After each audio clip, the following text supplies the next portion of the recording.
भारतीय की जान अनमोल है और भारत कभी भी अपने नागरिकों को अकेला नहीं छोड़ता। रूस और यूक्रेन युद्ध के बीच वहां फंसे भारतीयों की वतन वापसी का अभियान लगातार जारी है। नमस्कार, आप देख रहे हैं देश का सवाल, इंडिया न्यूज की मुहिम मिशन एयरलिफ्ट लगातार जारी है। मैं हूं आपके साथ अर्चना सिंह। रूस यूक्रेन युद्ध का चौथा दिन है और यूक्रेन की तबाही और बर्बादी की तस्वीरें दिल दहला रही हैं। अब रूस के हमले के करीब 80 घंटे से ज्यादा हो चुके और यूक्रेन को रूस ने चारों तरफ से घेर रखा है। कीव के बाद रूस की सेना यूक्रेन के दूसरे सबसे बड़े खार्कीव में भी दाखिल हो चुकी। वहीं यूक्रेन का दावा है कि उसने रूस के करीब 4300 सैनिकों को मार गिराया। इस बीच खबर यह भी कि रूस यूक्रेन से बातचीत के लिए तैयार है, लेकिन यूक्रेन की शर्त यह है कि बातचीत बेलारूस में ना की जाए, बेलारूस की बजाय कहीं और की जाए। यूक्रेन के राष्ट्रपति वोलोदिमीर जेलेंस्की ने एक बार फिर मदद की अपील की है। जेलेंस्की ने कहा कि कोई भी आकर यूक्रेन के साथ कंधे से कंधा मिलाकर लड़ सकता है। इस बीच वहां फंसे भारतीयों को देश लाने के लिए शुरू किया गया गंगा ऑपरेशन लगातार जारी है। अब तक 3 विमान से भारतीयों को देश लाया जा चुका है। पहली फ्लाइट रोमानिया की राजधानी बुखारेस्ट से मुंबई पहुंची कल रात 219 यात्रियों को लेकर, जबकि 2 और विमान बुखारेस्ट और हंगरी की राजधानी बुडापेस्ट से भारतीयों को लेकर दिल्ली आ चुके हैं। 490 लोग इन दोनों फ्लाइट्स में आए और चौथी फ्लाइट 198 यात्रियों को लेकर दिल्ली में आ रही है। वो रास्ते में है और शाम तक वो दिल्ली पहुंच जाएगी। इस संकट की घड़ी में इंडिया न्यूज भी हर भारतीय के साथ खड़ा है। मिशन एयरलिफ्ट के जरिए हम यूक्रेन में फंसे भारतीयों की आवाज सरकार तक पहुंचा रहे ताकि जल्द से जल्द उन तक मदद पहुंच पाए। हम अपने मेहमानों से इस पर बात करेंगे, साथ ही हमारे साथ ऐसे छात्र भी जुड़ेंगे जो इस वक्त यूक्रेन में फंसे हुए हैं। क्या हालात है वहां पर, वो स्थिति खुद बताएंगे। लेकिन उससे पहले आपको बताएं, आज प्रधानमंत्री नरेंद्र मोदी ने यूपी की चुनावी रैली में ऑपरेशन गंगा का जिक्र किया। बस्ती में पीएम मोदी ने कहा कि यूक्रेन में फंसे भारतीयों को वापस लाने के लिए कोई कोर कसर नहीं छोड़ेंगे। ऑपरेशन गंगा चलाकर हम यूक्रेन भी हजारों भारतीयों को वापस ला रहे हैं। जहां भी संकट आया, हमने अपने नागरिकों को सुरक्षित वापस लाने के लिए कोई कोर कसर नहीं छोड़ी है। उनको पूरी सुरक्षा के साथ अपने घर पहुंचाने के लिए सरकार दिन रात काम कर रही है। और यूक्रेन से दिल्ली आए छात्रों से इंडिया न्यूज ने खास बातचीत की। सुनिए क्या कहा इन छात्रों ने। साथ जुड़े हैं, इनसे बात करते हैं। सर, आप कहाँ से आए हैं और क्या एक फर्स्ट रिएक्शन आप देंगे? आप भारत देश आप पहुंचे, अपने वतन आप पहुंचे। एक्चुअली मैं बहुत खुश हूँ। अभी मेरे पेरेंट्स इतने टेंस थे, इतने ख़राब सिचुएशन से पास हो रहे थे और हम भी उनसे ज़्यादा ख़राब सिचुएशन से पास हो रहे थे। एक्चुअली अभी यहाँ पे आके हम लोग को बहुत खुशी हो रही है। मैं चन्नीवित्सी सिटी का स्टूडेंट हूँ, बुकोविन स्टेट मेडिकल यूनिवर्सिटी में पढ़ रहा था। मेरी यूनिवर्सिटी अराउंड 30 to 40 किलोमीटर्स है रोमानिया बॉर्डर से। तो हम लोग सबसे पहले इवैक्यूएट हो गए वहाँ से। Evacuation process was very fast. It was within 24 hours after the war situation and all. So government is doing their best job. हम लोग सबसे जल्दी से जल्दी यहाँ पहुँच गए और अभी वहाँ पे जो स्टूडेंट्स जो स्टक्ड है वो भी यहाँ पे फटाफट और जल्दी से जल्दी आ जाए। ऐसी मैं प्रे करता हूँ कि भाई वो भी जल्दी से आ जाए, क्योंकि वहाँ का सिचुएशन बहुत ख़राब है। वहाँ पे स्टूडेंट्स जो दूसरी सिटीज़ है, चन्नीवित्सी जब मैं रहता हूँ, वहाँ पे अभी ऐसा कोई एक्सप्लोजन या ऐसा कुछ हुआ नहीं है। दूसरी सिटीज़ है जो कैपिटल है लवीव है और ऐसा सब है, वहाँ पे सब एक्सप्लोजन हुआ है। वहाँ पे सब स्टूडेंट्स अंडरग्राउंड हो गए, बंकर्स में है। वहाँ पे उनके पास कोई फूड सप्लाईज और अभी ऐसा कुछ पॉसिबिलिटी है नहीं। तो बस विशेष मेरी है कि भाई बस इंडिया गवर्नमेंट है फटाफट उनको भी इवैक्यूएट करे और यूक्रेन में अभी भी कई भारतीय छात्र फंसे हुए हैं। आइए आपको सुनाते हैं वहां फंसे छात्र पुलकित अरोड़ा ने क्या अपील की है। मैं लवीव में यहाँ पे फंसा हुआ हूँ। मैं मेडिकल स्टूडेंट हूँ एंड हम गवर्नमेंट का अब यहाँ से वेट कर रहे हैं कि कुछ ना कुछ वो निकालें। हम जैकेट्स, बूट्स, अपने बैग्स तैयार करके बैठे हुए हैं कि हमें जल्द से जल्द यहाँ से निकाला जाएगा। हम उसका वेट ही कर रहे हैं। मैं इस न्यूज़ चैनल से बोलना चाहता हूँ कि प्लीज़ गवर्नमेंट को अपील कीजिए कि हमें यहाँ से निकाला जाए, हमें यहाँ से इवैक्यूएट किया जाए। हम यहाँ पे बहुत बुरी तरह फंसे हुए हैं। हम कल ही शैनी बॉर्डर गए थे और वहाँ से हमें 24 किलोमीटर पैदल चलाया गया है। 24 किलोमीटर के बाद हमें ये बोला जा रहा है कि अब यहाँ के आपको कुछ नहीं होगा। वहाँ पे हमें इतना बुरी तरीके से सैल्यूट हो रहा है, हमें वहाँ पे गन पॉइंट से वापस भेजा जा रहा है। हमारा पासपोर्ट देख के, इंडियन पासपोर्ट देख के हमें बोला जा रहा है कि आप वापस जाओ। यहाँ पे एम्बेसी को भी कोई फोन नहीं उठा रहा है। हमने इतनी एम्बेसीज के फोन नंबर्स ट्राई करे, यहाँ पे कोई फोन नहीं उठा रहा है। अब हमारी जो मदद कर सकती है वो गवर्नमेंट ही कर सकती है। तो गवर्नमेंट से हमें अपील करना चाहता हूँ कि यहाँ पे जल्द से जल्द इवैक्यूएट कीजिए।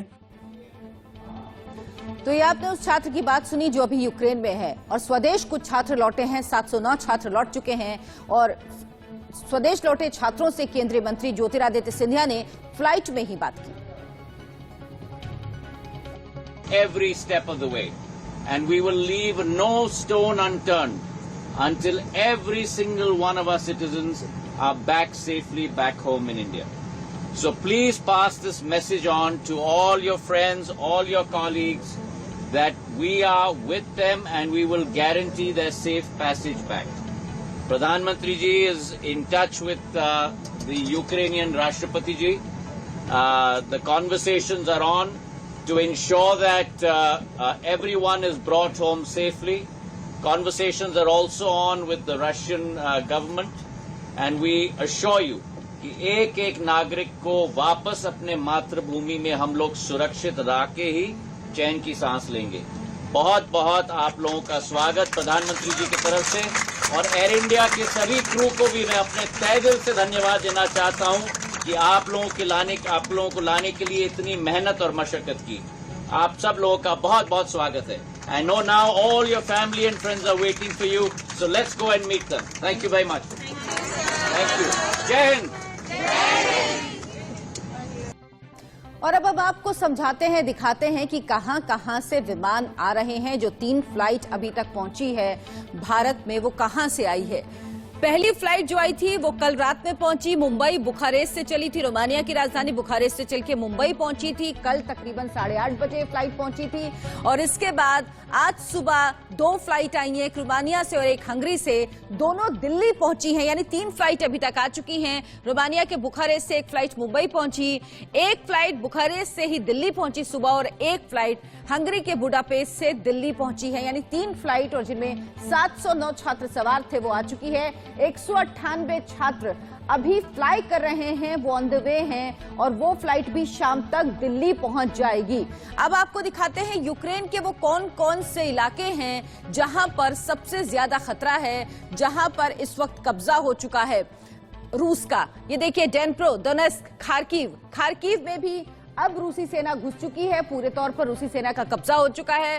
शास्तिया, लुहांस्क, मारियोपोल, ये वो जगह है। क्रीमिया पहले से ही और लगातार ये कह रहा है रूस की क्रीमिया को हमारा माना जाए, इस बात की तस्दीक करे यूक्रेन। ओडेसा, ये ओडेसा है, ये वो जगह है जहां पर कब्जा हो चुका है। और इसके अलावा आपको दिखा रहे लीव, इवानो फ्रैंकविस्ट, यहां पर भी धमाके लगातार हो रहे हैं। आपको बता देते हैं कि कौन कौन से वो चेक पोस्ट हैं, क्योंकि यूक्रेन के बॉर्डर पर कहां पर चेक पोस्ट बनाए गए हैं ये आप समझिए, ये आपको समझाते हैं। पोलैंड में एक चेक पोस्ट बनाया गया है, हंगरी में चेक पोस्ट बनाया गया और रोमानिया में चेक पोस्ट बनाया गया है। कीव से पोलैंड भी पहुंचेंगे और यूक्रेन की और जगहों से हंगरी और रोमानिया की चेक पोस्ट पर पहुंचेंगे। यहां भारत ने चेक पोस्ट बनाई है जहां पर सबसे पहले छात्र पहुंचेंगे, उसके बाद यहां से इन्हें ले जाया जाएगा और उसके बाद विमान के जरिए इन्हें भारत लाया जाएगा। तो 3 जगह चेक पोस्ट बनाई गई है। हालांकि रोमानिया और हंगरी से तो छात्र आ चुके हैं, विमान उड़ चुका है, लेकिन जो पोलैंड है वहां पर भारी संख्या में छात्र फंसे हुए हैं अभी तक।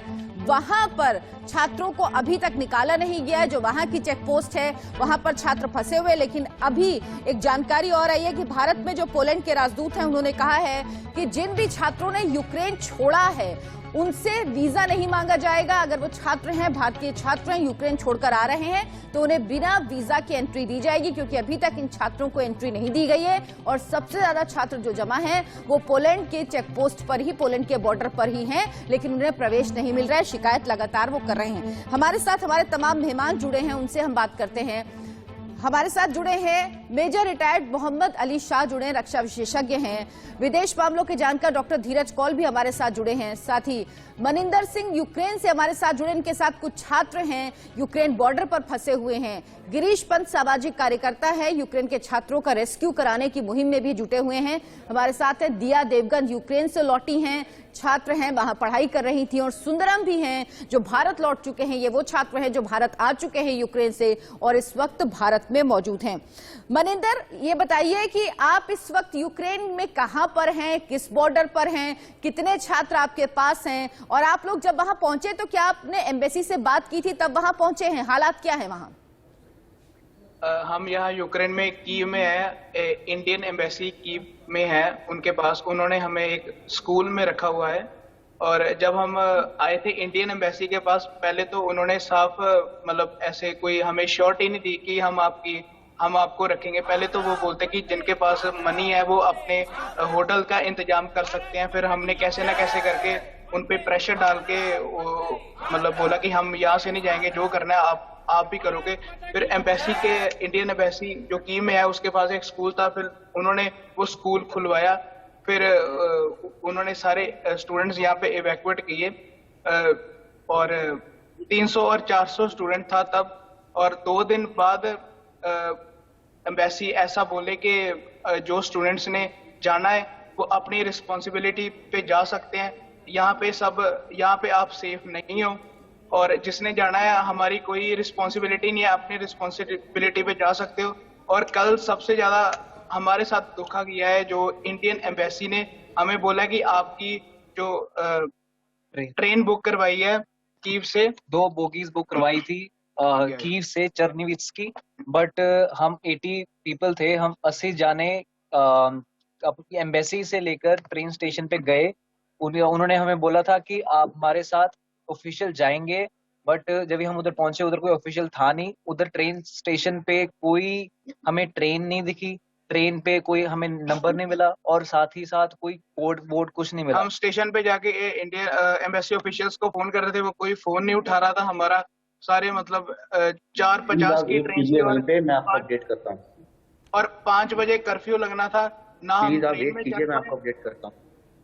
ना हम ट्रेन पे चढ़ पाए, फिर कर्फ्यू लग गया और स्टेशन के बाद सारी भगदौड़ मच गई। फिर हम कैसे ना कैसे करके एक टैक्सी बुक करवा के, सारे स्टूडेंट्स नहीं आ पाए कभी। अब कोई स्टूडेंट्स अब भी वहाँ पे स्टक हैं, और हमारे जाने के बाद जो स्टूडेंट्स यहाँ पे रह गए थे उनको बोला है कि एम्बेसी ने कि आप चले जाओ, हमारी कोई रिस्पॉन्सिबिलिटी नहीं है, आप यहाँ सेफ नहीं हो। ठीक है मनिंदर, आप वहां पर हैं, आप सुरक्षित रहें, क्योंकि आपको जल्द से जल्द वहां से निकाला जाएगा। और अब यूक्रेन रेलवे की तरफ से कहा गया है कि कीव से पश्चिम की तरफ के लिए ट्रेनें चलाई जाएंगी, जिनसे जो छात्र फंसे हुए हैं भारतीय वो वहां से निकल पाए। डॉक्टर धीरज कौल, आप इस हमारी पूरी कोई रिस्पॉन्सिबिलिटी नहीं ले रहा मैम। ठीक है डॉक्टर धीरज कौल, आपने इन छात्रों की बात की, आपने इन छात्रों की बात सुनी, आप इनकी स्थिति को कैसे आंकते हैं, इनको क्या करना चाहिए, इनको कुछ सलाह दीजिए। नमस्कार, thank you for having me on the show. देखिए स्टूडेंट्स, मैं खुद भी फिजिशियन नेफ्रोलॉजिस्ट हूँ, मैं न्यूयॉर्क में हूँ। मैं यूक्रेन के काफी पार्ट्स को जानता हूँ, वहाँ पे आया हूँ, कीव भी आया हूँ, Odessa, Lugansk and Lviv. I have travelled Poland as well और रशिया एज वेल। अनफॉर्चुनेटली आप बहुत डाइसी सिचुएशन में हैं, आप डिफरेंट कोर्सेज में होंगे। I think it's 6 year MBBS MD प्रोग्राम। तो आपका सबसे इम्पोर्टेंट अपनी सेफ्टी एंड सिक्योरिटी होना चाहिए, फॉलोड बाय अपनी एजुकेशन को डिसरप्ट मत होने दीजिएगा जितना भी सर, अगर हमें मेरी बात सुनिए मनिंदर, आप उनकी बात सुन लीजिए, उसके बाद आप उनसे सवाल कर सकते हैं। पहले बात सुनिए। मैं प्रोफेशनल एजुकेशन काउंसलर भी हूँ हेल्थ केयर का अमेरिका में, तो मैं आपको ये बताता हूँ 1-1.5 महीना जो भी समय लगे, उसके बाद अपने आप को मेंटली स्टेबल करिए, अपनी एजुकेशन कंटिन्यूअस रखिए, और ऐसी जगह रखिए जहां पे पीसफुल सिचुएशन होगी। यूक्रेन में अनफॉर्चुनेटली अगले कुछ महीनों में it will be very disruption. Geopolitics बहुत तेजी से चेंज हो रहा है। अगर भारत में आपको कहीं स्कूल्स में अपॉर्चुनिटी मिले, including other schools, you could do allopathic, you could do homeopathic, Ayurvedic, medical licence. Doctor Kaul, अभी इनकी सबसे बड़ी समस्या है कि ये वहां फंसे हुए हैं। ये जिस स्थिति में ये कह रहे हैं कि अभी इनको एम्बेसी की तरफ से एक जगह रख दिया गया है, बट इनके निकलने का कोई इंतजाम नहीं किया गया है। इसको लेकर क्या इनको इंतजार करना होगा, क्योंकि ये जहां है वहां से बॉर्डर तक पहुंचना भी एक टास्क है, उसके लिए भी इंतजाम किए जा रहे होंगे। मैम एजुकेशन अभी प्रायोरिटी नहीं है, अभी प्रायोरिटी बिल्कुल मैं समझ गई मनिंदर की अभी जब जान पे बनी हुई है तो जान प्रायोरिटी है कि पहले आप सुरक्षित लौटे, उसके बाद पढ़ाई का होगा। अपना सबसे पहले अपना कैश को सेफ रखिए, अपने पासपोर्ट को सेफ रखिए, इंडियन एम्बेसी के कांटेक्ट में रहिए और जत्थे में ट्रैवल करिए, इंडिविजुअल मत ट्रैवल करिए, विद गाइडेंस करिए, क्योंकि वहां पे मिसाइल्स गिर रहे हैं, फायरिंग हो रही है। They will not be able to protect you. और इंडियन फ्लैग को आप होल्ड करके रखिए। Russian army would be very liberal towards you. Sir, अगर हम अपनी रिस्पॉन्सिबिलिटी पे जाए, कौन जिम्मेवार है अगर हमें कुछ इंडियन काउंसिल के कांटेक्ट में रहिए। वैसे भी भारतीय एम्बेसी की तरफ से कहा गया है, भारत सरकार की तरफ से कहा गया है कि जब तक आप लोगों को कहा ना जाए, जब तक गाइड ना किया जाए, तब तक आप लोग ना निकले, क्योंकि जहां आप हैं वो सबसे सुरक्षित जगह इस वक्त है, क्योंकि आप वहां पे रह रहे हैं, वो जगह सुरक्षित है, वहां आप रह रहे हैं। हमें यहाँ पे आके थ्रेटन क्यों करते हैं कि आप चले जाओ? मैम ऐसा हो रहा है कि हमारे व्हाट्सएप ग्रुप में एम्बेसी पर्सनली सबको भेज रही है एडवाइजरी कि आप निकल जाओ यहाँ से, हम आपको एडवाइस कर रहे हैं। लेकिन फेसबुक पे जो उनका ऑफिशियल पेज है, जो पूरे वर्ल्ड के लिए पेज है, वहां पे कुछ एडवाइजरी डाल रहे। ये व्हाट्सएप पे सर्कुलेट हो रहा है, तो अभी बच्चे देखेंगे उनको लगेगा ऑफिशियल है, वो चल जाते हैं, लेकिन फेसबुक पे तो कुछ नहीं लिखा। नहीं तो ये तो आप ना जो आधिकारिक आ रहा है उसी को मानिए। व्हाट्सएप में बहुत सारी चीजें चलती हैं, उस पर भरोसा मत करिए। मैं मेजर शाह के पास भी चलूंगी और उनसे भी मनिंदर आपकी बात ना का जवाब लेंगे। पहले कुछ तस्वीरें दिखा देते हैं अपने दर्शकों को कि वहां के क्या हालात हैं, क्यों ये स्टूडेंट इतने परेशान हैं, क्यों इतने चिंतित हैं और इनके परिवार के लोग भी क्यों इतने परेशान हैं। ये तस्वीरें देखिए, 8 तस्वीरों के जरिए आप समझिए कि वहां पर क्या हालात हैं जिनकी वजह से ये स्टूडेंट, ये छात्र जो वहां पर हैं वो इतने परेशान है, बेचैन है, इनको अपनी सुरक्षा की चिंता हो रही है। सड़क पर टैंक नजर आ रहे हैं, घरों पर भी अब हमला हो रहा है, शहर में आग लगी हुई है, मशीनों से हमला हो रहा है। ये तस्वीरें देखिए, लगातार ये तस्वीरें आ रही हैं, इमारतें ध्वस्त हो रही हैं, रिहायशी इलाकों में अब इमारतें ध्वस्त हो रही हैं, लोगों के हाथों में हथियार, जो सिविलियंस हैं उनको हथियार दे दिए गए हैं, पेट्रोल बम से वो हमला कर रहे हैं वाहनों पर और मिसाइलों से वार किया जा रहा है। तो यूक्रेन की ये तस्वीर आप देखिए, ये वो तस्वीर है जो डराने वाली, और यही तस्वीरें परेशान कर रही उन छात्रों को भी जो वहां पर हैं, क्योंकि वो लाइव सिचुएशन वहां पे देख रहे हैं और उनके जो पेरेंट्स, उनके जो परिवार वाले यहां पर हैं, वो भी परेशान हैं इन तस्वीरों को देखकर, अपने बच्चों की सुरक्षा को लेकर। मेजर शाह, जो ये छात्र कह रहे हैं, इनकी जो परेशानी है ये समझी जा सकती है, और इस वक्त पे आपको सांत्वना मिले, आपको एक भरोसा मिले, ये बहुत जरूरी है। आपकी बात बिल्कुल दुरुस्त है। मैं महेंद्र जी आपसे कहता हूं, भाई मेरे भाई हौसला मत हारो, और आप जो कह रहे हैं गारंटी हमारी कौन लेगा, कौन जिम्मेदार रहेगा, भाई किस पे भरोसा करें। मैं आपको एक एग्जाम्पल देता हूं, मैं बड़ा सटीक एग्जाम्पल देता हूं मैं आपको। यूक्रेन ने भरोसा किया अमेरिका का, अमेरिका की बातों में आया ना, आप देख लिया यूक्रेन की सरकार का क्या असर हो गया। तो किसी पे भरोसा मत करिए। अगर हम भगवान पे यकीन करेंगे, भगवान हमको वो देगा जो हमारी किस्मत पे लिखा हुआ है, ठीक है। मगर हम इंडियन एम्बेसी के पास है, उनके भी भरोसा मत करें हम। नहीं मनिंदर, ये कोई नहीं कह रहा, आपको अपनी सरकार एम्बेसी पर भरोसा रखना चाहिए और भरोसा करना भी चाहिए। लेकिन आप एक बात समझिए, 18,000 छात्र हैं, ठीक है, मेरी बात सुन लीजिए फिर आपकी बात सुनिए। Major Shah, 1 minute. 18,000 छात्र हैं, ठीक है, सबको निकालना है। किसी के संग ऐसा तो नहीं कि किसी के संग स्पेशल ट्रीटमेंट हो रहा है, लेकिन एक तरीका वे बनाया गया है कि कहां से लोग पहले सुरक्षित निकल सकते हैं, उनको निकाला जाए, उसके बाद धीरे धीरे इवैक्यूएट किया जाएगा। इसीलिए कहा गया है कि जो जहां है वहीं पर सुरक्षित रहे, क्योंकि इस वक्त सबसे बड़ी जरूरत है कि जान सलामत रहे। जब जान सलामत रहेगी तभी आप लोगों की वापसी हो पाएगी, और बिना गाइडेंस के ना निकले। बोलिए मनिंदर, आपके साथ जो लोग हैं वो कुछ कहना चाह रहे हैं, अपनी बात कहें। वो मैम, हम बस ये कहना चाहते हैं कि अभी एम्बेसी इस टाइम पे हमें स्कूल से मत निकासित करे, क्योंकि वो हमें बार बार आके बोलते हैं कि यहाँ से निकल जाओ जब कर्फ्यू हटता है, बट जब कर्फ्यू हटा हुआ है बाहर ट्रेन स्टेशन पे फायरिंग हो रही है, शूट आउट हो रहे हैं। तो अगर हम यहाँ से जाएंगे तो सीधा हम ट्रेन स्टेशन ही जाएंगे, तो उधर जाके पूरी शूटिंग थोड़ी देखेंगे हम। यहाँ से ये सबसे ज्यादा सेफ है। मैं बताता हूँ, देखिए बात ऐसी है, मैं हॉल में रहा हूँ और मैं आपकी भावनाएं, आपका दर्द, नहीं, आपकी बात समझ गए, लेकिन मेजर शाह ये बात ये स्टूडेंट बिल्कुल ठीक कह रहे हैं कि इस वक्त अगर ये स्कूल में है, सेफ जोन में है, तो उनको क्यों यहाँ से निकलने के लिए कहा जा रहा है? अगर बाहर निकलेंगे तो खतरा इनकी जान को है। महेंद्र भाई, आप और आपके साथियों के साथ हम लोग स्पिरिट्स में हैं और आपकी भावनाएं, आपकी दर्द, आपके दुख को मैं बड़े अच्छे तरीके से समझता हूं। क्यों? इसलिए क्योंकि मैं खुद ऐसे माहौल में रहा हूं 2 साल जहां पे गोलीबारी, बम धमाके आम बात थी वहां पे जम्मू कश्मीर के बॉर्डर इलाके में। तो मैं बिल्कुल समझ सकता हूं आपकी परेशानी, और कोई गारंटी नहीं है भैया, कोई गारंटी नहीं है दुश्मन का गोला कहां पे आके गिरे।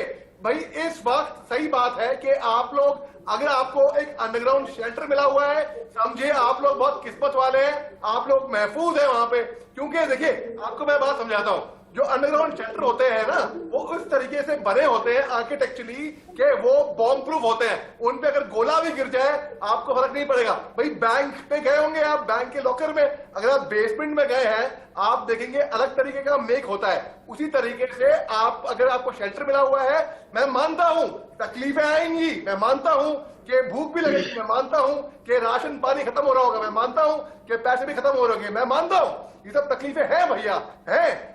मगर आपकी चिंता एम्बेसी को है, आप यकीन मानिए, आपकी सरकार को है, आपके देशवासियों को है, सबको है। यहाँ पे मैडम एंकरिंग कर रही है आपके लिए, हम यहाँ पे परेशान है आपके लिए, दुनिया परेशान है। लेकिन बिल्कुल मेजर शाह, मनिंदर, आप और आपके साथ जो छात्र हैं उनको हौसला बनाए रखना है और आप लोग सुरक्षित रहेंगे, ये गारंटी एम्बेसी भी देगी। एम्बेसी इस तरह से आप लोगों को नहीं निकालेगी। गिरीश पंत हमारे साथ है। गिरीश जी, तमाम रेस्क्यू ऑपरेशन आपने देखे और अभी जो रेस्क्यू ऑपरेशन हो रहा है बहुत मुश्किल है इवैक्यूएशन, क्योंकि एक वॉर जोन है जहां पर अचानक लड़ाई शुरू हो गई, वक्त नहीं मिला कि पहले छात्र वापस आ जाएं या उनको निकाला जाए वहां से। वॉर जोन से निकालना कितना मुश्किल है और इसमें अब कितना समय लगेगा? क्या धीरे धीरे ही ये प्रोसेस होगा? क्योंकि अगर 2 दिन में, अगर कल रात से आज तक 3 फ्लाइट आई हैं, 709 बच्चे आ चुके हैं, प्लस 198 वो फ्लाई कर रहे हैं, ऑन द वे है, वो पहुंच जाएंगे 200 और करीब। वो जो निकालना है वो सेफ है, वो सेफ लोगों को निकालना है। लेकिन मनिंदर, इसीलिए ना आप समझिए ना, प्रोसेस आप नहीं तय करेंगे, प्रोसेस हम तय नहीं करेंगे, क्योंकि जो ये तय कर रहे हैं ना वो हमसे ज्यादा स्ट्रेटेजिक तरीके से चीजों को, सिचुएशन को जानते हैं, समझते हैं। गिरीश जी, आप अपनी बात कहिए, आप इन छात्रों को क्या कहेंगे? नमस्कार। सबसे पहले तो मैं रेडियो, हमारी जो ऑर्गेनाइजेशन है, अभी 18 देशों में उसका इनॉग्रेशन हुआ है, और डॉक्टर धनेश्वर मूले जो फाउंडर रेडियो के हैं, एक्स पासपोर्ट मैन और एक्स मिनिस्टर सेक्रेटरी, और मैं दुबई से रेडियो का एडवाइजर भी हूं, और हमारी जो ग्लोबल एडवाइजर धनुश्री हैं, और मिस्टर प्रेम भंडवारी एडवाइजर यूएसए से हैं। मैं मेजर साहब की बात से बिल्कुल सही एग्री करता हूं, और धीरज जी जो बात कर रहे हैं उनसे भी। मैं पिछले 4 दिन से यूएई में बैठ के, आप अगर ये मनिंदर जी और जो ग्रुप इसमें न्यूज मेरे को सुन रहे होंगे, 4 दिन से मैं इनसे टच में हूँ, और मैंने 4 अलग अलग ग्रुप बनाए हैं। हम 3 से 4,500 लोगों के बीच में हम लोगों से कनेक्टेड हैं, और मैंने हर मैसेज में यही बात कही है कि कोई भी बात अगर मिनिस्ट्री एक्शन अफेयर की तरफ से गिरीश जी आपको रोकूंगी, अगर मनिंदर आपसे संपर्क करें, क्योंकि जिस तरह कह रहे हैं एम्बेसी इनको कह रही वो जगह छोड़ने के लिए जहां ये लोग इस वक्त रह रहे हैं, क्या आप इनकी मदद कर सकते हैं अगर ये सीधे आपसे संपर्क करें तो? बिल्कुल, मेरे साथ अभी कम से कम 800-900 लोग जुड़े हैं ग्रुप में, और उन लोगों को यही एडवाइस करिए जैसे मेजर साहब ने कहा है, और जैसे आपके चैनल से मैं यही कहना चाहता हूं कि बिना ministry action affair, government of India की एडवाइजरी के बिना बाहर नहीं जाएं, और जो लोग हैं बंकरों में वो सुरक्षित रहें। मैं देख सकता हूं, जैसा अभी मनिंदर जी ने जो बात बोली है, मैं उस बात पे भी सही मानूंगा कि ये लोग स्टेशन पे गए हैं इन्हीं की बातों को सुनकर, या इन्होंने एम्बेसी की जो बात मानी है उसके कहने पे 4 लड़कियां फैमिली के साथ भी स्टेशन पे पहुंची, वहां पे कोई नहीं था, न तो ट्रेन चल रही थी न कुछ चल रही थी। तो मैं ये कहना चाहता हूँ, सबसे पहले तो धैर्य बना के रखें। भारत सरकार सक्षम है किसी भी ऑपरेशन को करने में। आपको याद होगा इससे पहले भी बहुत तरह के ऑपरेशन किए जा चुके हैं, और हमारी माननीय मोदी जी की सरकार ने पिछले पहले जो भी ऑपरेशन हुए उसमें 40 से ज्यादा देशों के लोगों बिल्कुल, को और ये निकाला ऑपरेशन है। गंगा चलाया गया इसीलिए कि जो छात्र फंसे हुए उनको वापस लाया जा सके। हमारे साथ एक छात्रा है दिया देवगन है, जो कि यूक्रेन से वापस आई है। उनसे बात करते हैं, उनसे बात करके शायद मनिंदर को भी कुछ बात समझ में आए और उनके साथ जो छात्र हैं उनको भी समझ में आए। दिया, ये बताइए आपकी वापसी कब हुई, आप कहाँ पे थी, क्या हालात थे वहां पर? पहले तो नमस्ते आप सबको। मैं आज ही सुबह वापस आई हूँ और हालात मनिंदर एक तरह से मतलब वो जो उसका स्ट्रेस है वो सही है, बट मनिंदर मैं ये बताना चाहती हूँ कि ट्रस्ट द प्रोसेस, ट्रस्ट करो एम्बेसी पे, सच में they are going to get you out. हमें भी एकदम इम्पॉसिबल से पॉसिबल ये चीज है जो हमारे साथ हुई है अभी। आप कौन सी सिटी से हो? हम उसको रोड से हैं। आई नो कि it is in other cities, but process कुछ तरह ही आप लोगों के लिए स्पेस लोग निकलते जा रहे हैं, ऐसा कुछ बस आप हिम्मत फ्रेंड्स कल तक आपके साथ मेरी खुद की क्लोज फ्रेंड्स जो रोड थे वो आए थे यहाँ पे, फ्लाइट थी उनकी 23 की, लेकिन वो कीव में फंस गए क्योंकि अगले फ्लाइट्स ऑफ हो गई थी। मेरी खुद की फ्रेंड्स यूवी का गुरप्रीत और 2 और फ्रेंड्स थे, इरशाद, अनस, ये इन नाम के साथ मेरे वो कीव में। बट आज उनको जैसे आप लोगों को बोला गया था कि ट्रेन पकड़ो, है ना, ट्रेन का कुछ, तो वो लोग भी ट्रेन से उस रोड पहुंचे हैं, आज पहुंच गए और वो वहां पे सेफ हैं और वो 2 दिन में निकल जाएंगे वापस इंडिया को। बिल्कुल, तो यही मनिंदर अब आपसे बात करेंगे। अभी एक वक्त हो गया है, हेडलाइंस दिखा देते हैं अपने दर्शकों को इस वक्त की बड़ी खबर, उसके बाद वापस लौटेंगे, इस चर्चा को आगे बढ़ाएंगे।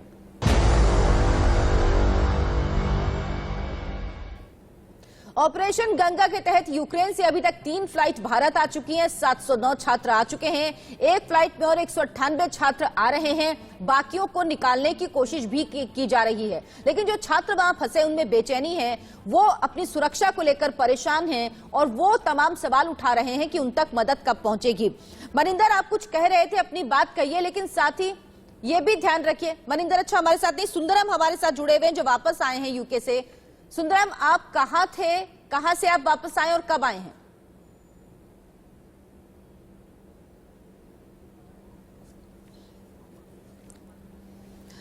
डॉक्टर कॉल, ये जो छात्र परेशान हो रहे हैं इनकी परेशानी समझी जा सकती है, लेकिन जिस गति से अभियान चल रहा है, 709 छात्र वापस आ चुके हैं और तकरीबन 200 छात्र और वापस आ रहे हैं अभी 24 घंटे के अंदर, तो ये गति ठीक है और शायद स्ट्रेटेजिक तरीके से ये तय किया जाएगा कि किनको पहले निकालना है, किनको निकालने में आसानी होगी, क्योंकि लक्ष्य तो ये है ना कि एक एक छात्र को वापस निकाला जाए, एक एक भारतीय नागरिक को भारत सुरक्षित लाया जाए।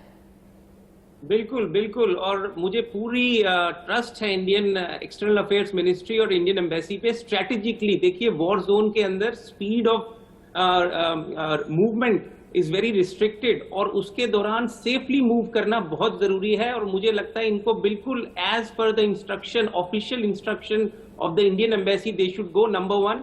नंबर 2, ये मेरी समझ से बाहर है, जब पिछले 1.5 महीने से सारे नेशनल्स लीव कर रहे थे, स्पेशली खारकोव और ईस्टर्न यूक्रेन, तो क्या ऐसी वजहें थी जिसकी वजह से इनके पेरेंट्स या इन्होंने डिसाइड किया we will wait till the last wind. 18,000 students is a very very very big number, और अगर किसी मेडिकल स्कूल ने इनको जाने से रोका, I think health should have been the priority.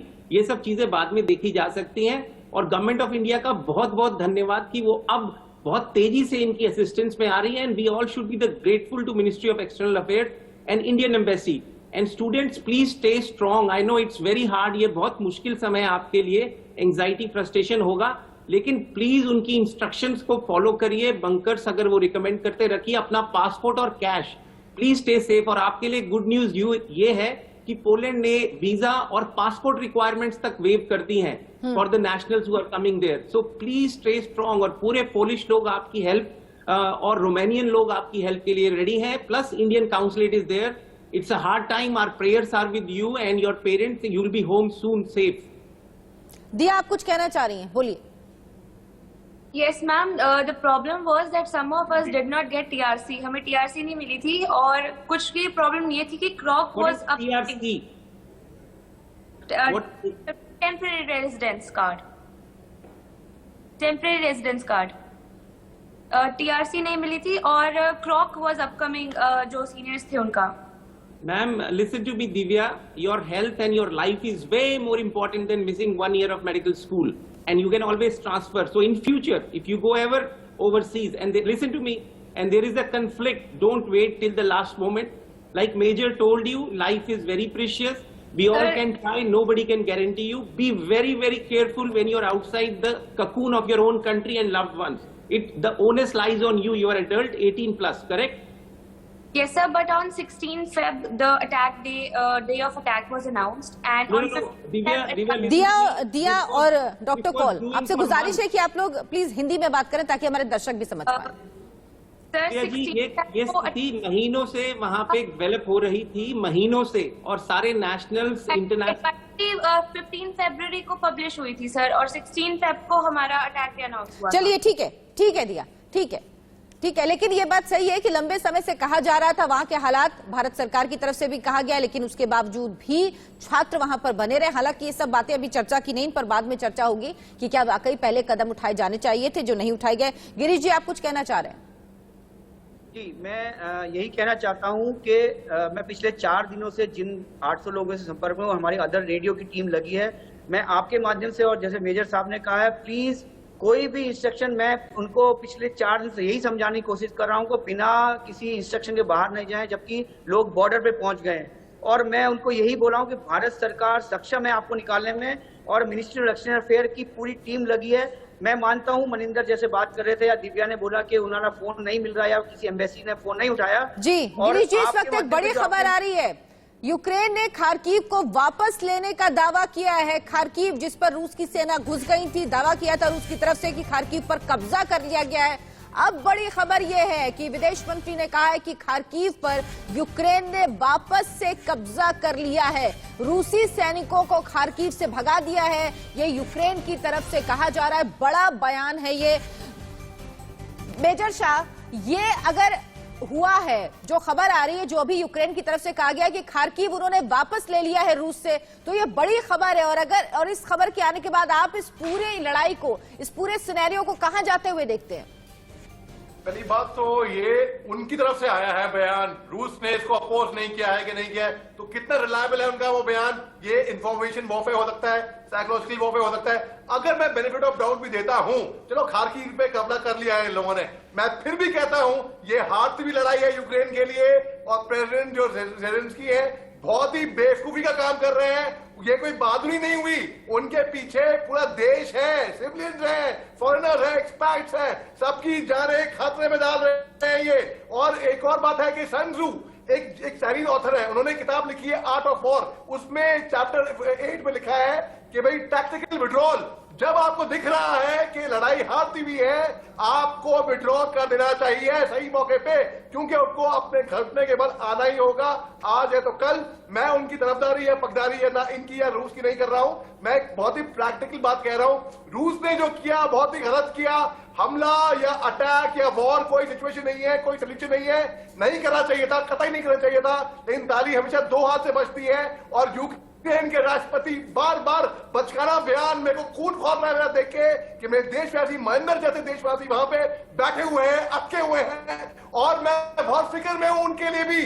और मैं खुद हो सकता है कि किसी बहुत लोगों को, उनके पेरेंट्स को एंजाइटी, पैनिक अटैक हो जाए, मगर जहनी तौर से बहुत जरूरी है। डॉक्टर साहब, डॉक्टर धीरज कौल बिल्कुल इतना रखेंगे कि मेंटल स्पिरिट्स इस टाइम पे बनाए रखने चाहिए।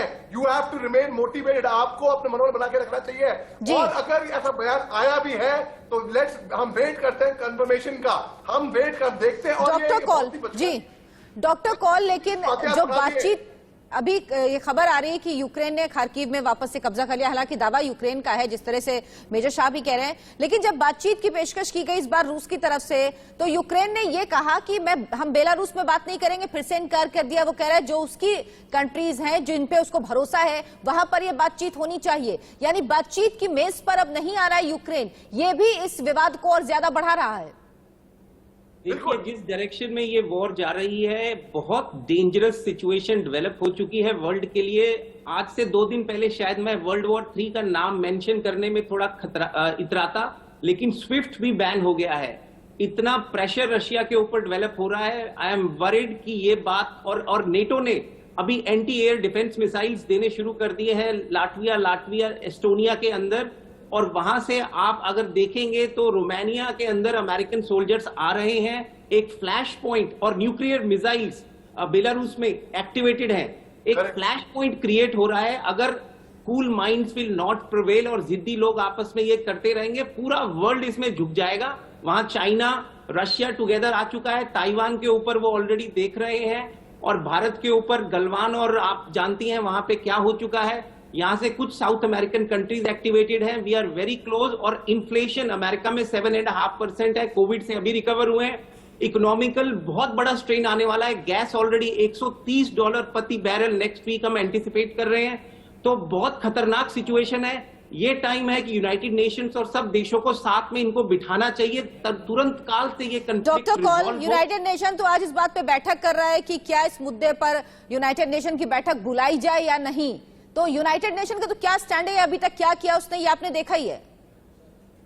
बिल्कुल बिल्कुल आप सही बोल रही हैं। जिसकी सबसे बड़ी जिम्मेदारी थी यूनाइटेड नेशन की to stop the conflict, they have totally failed, and this will cost people with lives and their economy and goodwill. और स्टूडेंट्स, हमारे भारतीय इतने स्टूडेंट सफर कर रहे हैं, अननेसेसरी सफरिंग हो रही है। इसका रेजोल्यूशन मंथ्स पहले हो जाना चाहिए था, लेकिन अभी जिस जोन में है, mind my words, we are inching towards a global war, if not world war. It's very dangerous. और मेजर साहब यहाँ बैठे हैं, वो आपको बताएंगे कि क्यों मैं आपको ये बात स्पेसिफिकली बोल रहा हूँ। ये बहुत खतरनाक अब रास्ते की तरफ जा रही, आप कह रहे हैं। दिया आप कुछ कहना चाह रही हैं? दिया, ये बताइए कि वहां पर आपके साथ और कितने लोग, तो क्या उनमें से ज्यादातर लोग वापस आ चुके हैं या कुछ और हैं जो फंसे हुए हैं अभी? एम्बेसी की बात करें तो हमें बहुत अच्छे से हेल्प किया है इंडियन एम्बेसी ने। हम गवर्नमेंट को कभी भी ऐसे ब्लेम नहीं कर सकते बिल्कुल भी, क्योंकि हम भी इंडिया पहुंचे हैं और मतलब एक भी नॉट इवन ₹1 वाज चार्ज, ₹1 भी नहीं हमसे लिया इस चीज के लिए। और बहुत सेफली, पहले हमें बिल्कुल भी हमें प्रॉब्लम भी नहीं आनी थी, कोई एच आया गया और बहुत स्मूथली हम बुडापेस्ट से इंडिया आ गए। और हमारा प्लेन में भी बहुत ज्यादा ध्यान रखा गया, एयरपोर्ट पे ध्यान रखा गया, चाहे वो बुडापेस्ट हो चाहे वो दिल्ली एयरपोर्ट हो। बुडापेस्ट में भी हमें आते ही फूड दिया उन्होंने, पानी दिया और बहुत अच्छे से वेलकम किया। तो इंडियन एम्बेसी को कभी भी हम इस चीज के लिए ब्लेम नहीं कर सकते, बिकॉज इंडियन गवर्नमेंट और इंडियन हमारी जो एम्बेसी है यही है, इन्हीं की वजह से ही हम इंडिया पहुंच रहे हैं और धीरे धीरे सब आ जाएंगे। आई बिलीव दैट कीव से भी आ जाएंगे। मेजर साहब कुछ कहना चाह रहे हैं?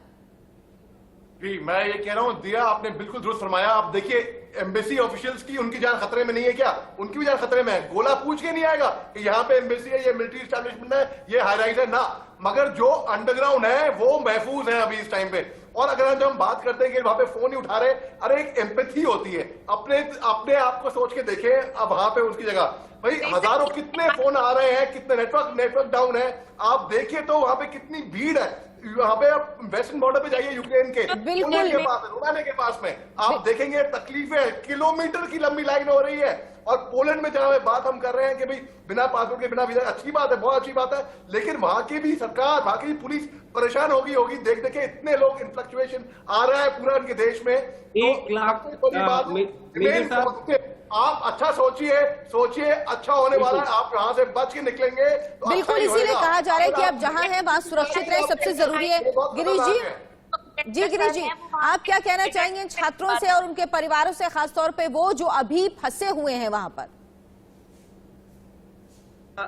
ये जो बात धीरज जी, मेरे मेजर साहब ने बोली और धीरज जी बोल रहे हैं, और I really appreciate Divya positively, she was telling everything. और मैं आपके माध्यम से दोबारा यही सारे चैनल के माध्यम से कहना चाहता हूं, मैं लोगों को यही बोल रहा हूं, पॉजिटिव रहिए। आपके माता पिता आपका वीडियो देख के और घबराएंगे, आप जितने हिम्मत रखेंगे, आप ये मेरी बात लिख लीजिए, मैं 4 दिन से बोल रहा हूं, भारत सरकार और हमारी एम्बेसी सक्षम में निकालने में बहुत ऑपरेशन किए हैं। और मेरी बात, मैंने जितने भी ग्रुप में वॉइस मैसेज छोड़ा है, मैंने उसमें यही बोला है कि ये मैसेज मेरा, आप जब 4 दिन 10 दिन के बाद भारत में होंगे तो मेरे वर्डों को दोबारा सुनिएगा। मैंने हर वर्ड में ये बोला है कि हमारी एम्बेसी अपना पूरा काम कर रही है। और जब इस तरह के ऑपरेशन होते हैं तो ये एक रणनीति तय की जाती है। मेजर साहब को ज्यादा पता है। और बिल्कुल, जब ऐसे ऑपरेशन होते हैं, इसकी- खासतौर पर वॉर जोन से छात्रों को निकालना है तो बड़ी चुनौती है, क्योंकि सबसे बड़ी जो प्राथमिकता है, पहली प्राथमिकता वो ये कि सभी छात्र सुरक्षित रहें